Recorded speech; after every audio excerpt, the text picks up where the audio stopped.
नमस्कार हरि प्रेमियों, आपका हमारे YouTube चैनल में स्वागत है। सभी दर्शकों को जय माता दी। हरि प्रेमियों, कैसे हैं आप? उम्मीद है आप सब अच्छे होंगे। आइए आज का प्रसंग शुरू करते हैं। आज का प्रसंग है दुर्गा सप्तशती अध्याय 2। हरि प्रेमियों, अगर आप हमारे चैनल पर नए हैं तो प्लीज़ चैनल को सब्सक्राइब जरूर कर लीजिए और बेल आइकॉन को जरूर दबा लीजिए ताकि आप तक हमारे सारे नोटिफिकेशन पहुंचते रहे। हरि प्रेमियों, आपका एक भी सब्सक्राइब हमारे लिए बेहद मायने रखता है। हरि प्रेमियों, आइए सुनते हैं दुर्गा सप्तशती का दूसरा अध्याय। देवताओं के तेज से देवी का प्रादुर्भाव और महिषासुर की सेना का वध।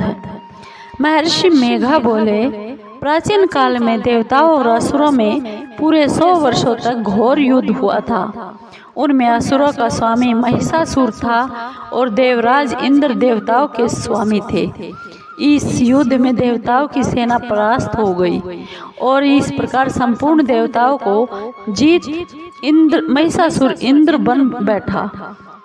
युद्ध के बाद हारे हुए देवता प्रजापति श्री ब्रह्मा को साथ लेकर उस स्थान पर पहुँचे जहाँ पर भगवान शंकर विराजमान थे। देवताओं ने अपनी हार का सारा वृतांत भगवान श्री हरि विष्णु को शंकर जी से कह सुनाया।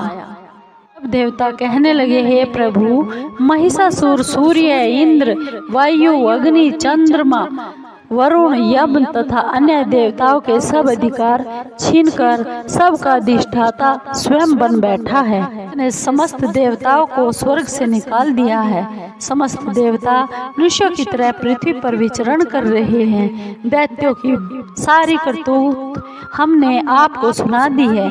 हम आपकी शरण में इसलिए आए हैं, आप उनके वध का कोई न कोई उपाय सोचिए। देवताओं की सारी बातें सुनकर भगवान श्री विष्णु जी और शंकर जी को दैत्यों पर बहुत क्रोध आया।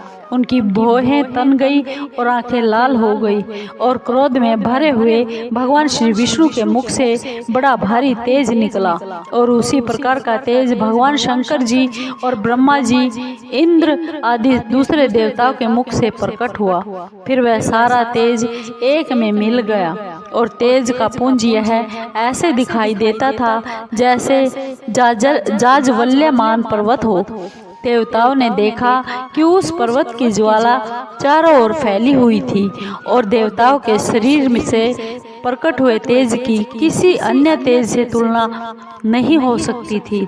एक स्थल पर इकट्ठा होने पर वह तेज एक देवी के रूप में परिवर्तित हो गया और अपने प्रकाश से तीनों लोकों में व्याप्त जान पड़ा।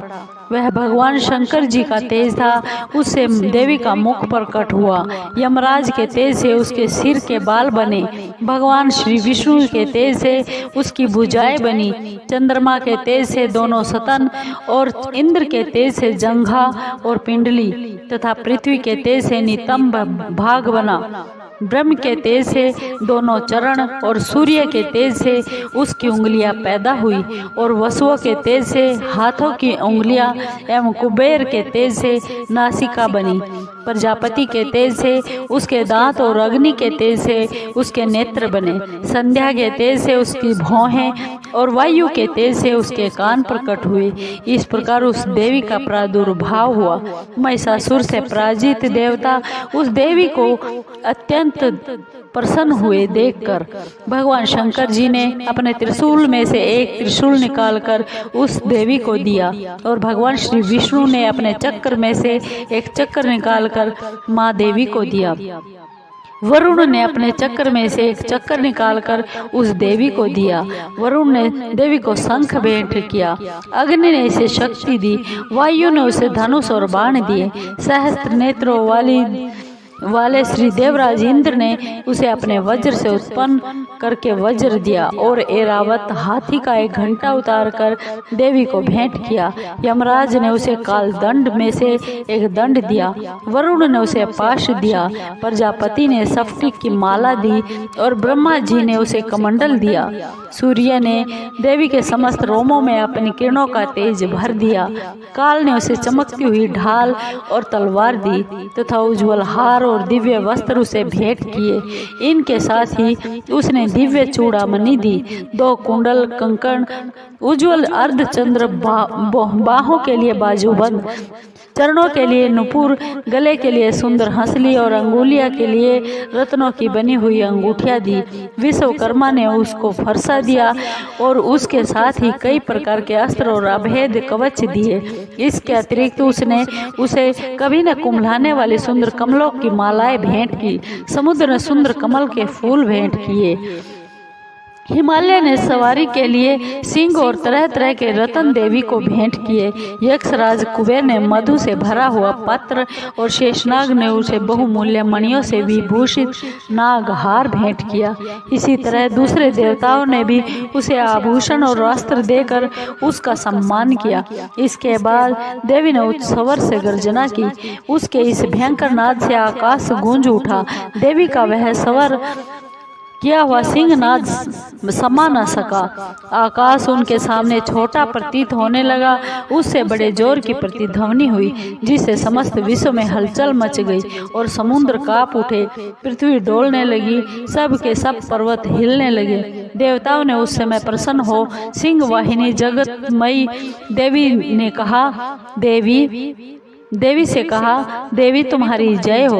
इसके साथ महर्षि ने भक्ति भाव से विनम्र होकर उनकी स्तुति की। संपूर्ण त्रिलोकी को शोक मगन लेकर दैत्यगण अपनी सेनाओं को साथ लेकर हथियार और सजाकर उठ खड़े हो गए। महिषासुर के क्रोध की कोई सीमा न रही। उसने क्रोध में भरकर कहा, यह सब क्या उत्पात है। फिर वह अपनी सेना के साथ उस ओर दौड़ा जिस ओर से भयंकर नाद का शब्द सुनाई दिया था और आगे पहुंचकर उसने देवी को देखा जो कि अपने प्रभा से तीनों लोकों को प्रकाशित कर रही थी। उसके चरणों के भार से पृथ्वी दबी जा रही थी। माथे के मुकुट से आकाश में एक रेखा सी बन रही थी। उसके धनुष की टंकार से सब लोग शुभ हो रहे थे। देवी अपनी सहस्त्र भुजाओं को संपूर्ण दिशाओं में फैलाए खड़ी थी। इसके बाद उनका दैत्यों के साथ युद्ध छिड़ गया। कई प्रकार के अस्त्र शस्त्रों से सब की सब दिशाएं उद्भाषित होने लगी। महिषासुर की सेना का सेनापति चिक्सुर नामक एक महान असुर था। वह आगे बढ़कर देवी के साथ युद्ध करने लगा और दूसरे दैत्यों की चतुर रंगीनी सेना को साथ लेकर चामर भी लड़ने लगा और 60,000 महारथियों को साथ लेकर उदग्र नामक महादैत्य आकर युद्ध करने लगा और महाहनु नामक असुर 1 करोड़ रथियों को साथ लेकर, असिलोमा नामक असुर 5 करोड़ सैनिकों को लेकर युद्ध करने लगा। वास्कल नामक असुर 60 लाख असुरों के साथ युद्ध में आ डटा। विडाल नामक असुर 1 करोड़ रथियों सहित लड़ने को तैयार हो गया। इन सब के अतिरिक्त और भी हजारों असुर हाथियों और घोड़ा सब लड़ने लगे। इन सब के बाद महिषासुर करोड़ों रथों, हाथियों और घोड़ों सहित वहां आकर देवी के साथ लड़ने लगा। तभी असुर तोमर, भिंदीपाल, शक्ति, मूसल, खड़ग, फरसों, पटियों के साथ रणभूमि में देवी के साथ युद्ध करने लगे। कई शक्तियां फेंकने लगे और कोई अन्य शस्त्र आदि। इसके बाद सब के सब दैत्य अपने अपनी तलवार हाथ में लेकर देवी की ओर दौड़ने लगे और उसे मार डालने का उद्योग करने लगे। मगर देवी ने क्रोध में भरकर खेल ही खेल में उनके सब अस्त्र शस्त्रों को काट दिया। इसके बाद ऋषियों और देवताओं ने देवी की स्तुति करी। देवी प्रसन्न होकर असुरों के शरीरों पर अस्त्र शस्त्रों से प्रहार करती रही।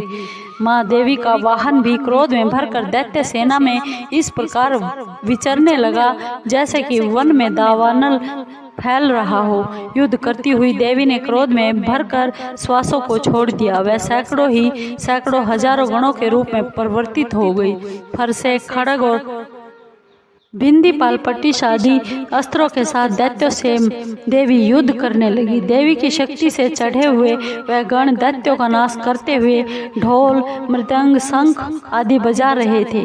तदंतर देवी ने त्रिशूल, गदा, शक्ति और खड्ग आदि से सहस्त्रों असुरों को मार डाला, जो कितने को घंटे की भयंकर आवाज से ही यमलोक जा पहुंचा दिया।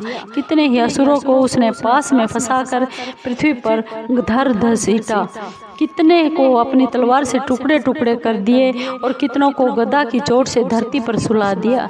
कितने अनेक दैत्य मूसल की मार से घायल होकर रक्त वमन करने लगे और कई शूल से छाती फट जाने के कारण पृथ्वी पर लेट गए और कितनों की बाण से कमर टूट गई और दर्द देने वाले दैत्य कट कट कर मरने लगे। कितनों की बाहें अलग हो गई, कितनों की ग्रीवा कट गई, कितनों के सिर कटकर भूमि पर लटक गए, कितनों के शरीर के बीच में से कट गए, कितनों की जंघाएं कट गई और वह पृथ्वी पर गिर पड़े।